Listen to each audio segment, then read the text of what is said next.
Civil సప్లైలో అధికారుల అవినీతి continue అవుతోంది.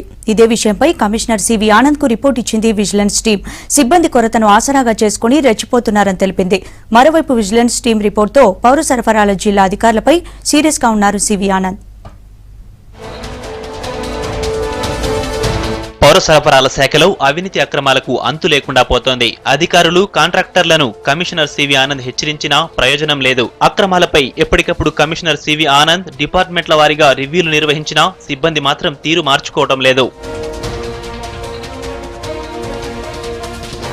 కొత్త జిల్లాల ఏర్పాటు కొంతమంది అధికారులకు బాగా కలిసి వస్తోంది. రాష్ట్ర వ్యాప్తంగా ఉన్న 171 గోడాన్లకు ఇన్ఛార్జీల కొరత ఉంది. దీంతో సిబ్బంది కొరతను ఆసరాగా చేసుకున్న జిల్లా మేనేజర్లు గోదాముల నుంచి సర్కార్ బియ్యాన్ని పక్కదారి పట్టిస్తున్నారు. ఇదే విషయంపై vigilance team commissioner CV Anand కు రిపోర్టు చేసింది. అంతేకాదు రేషన్ డీలర్ల నుంచి బియ్యం సేకరించి పెద్ద ఎత్తున మిల్లులకు తరలిస్తున్నారు. మళ్లీ అదే రేషన్ బియ్యాన్ని సర్కార్ కు అమ్మేలా ప్లాన్ చేస్తున్నట్లు రిపోర్టులో తెలిపింది. మరికొంతమంది మాత్రం రీసైకిల్ చేసి బహిరంగ మార్కెట్లో అమ్ముతున్నారు.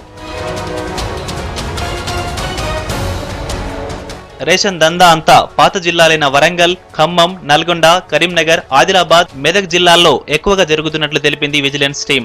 దీంతో ఆయా జిల్లా అధికారులపై సీరియస్ గా ఉన్నారు సివి ఆనంద్. ఇప్పటికే జిల్లా కలెక్టర్లకు అక్రమ దందాలపై చర్యలకు సమాచారం ఇచ్చినట్లు తెలుస్తోంది.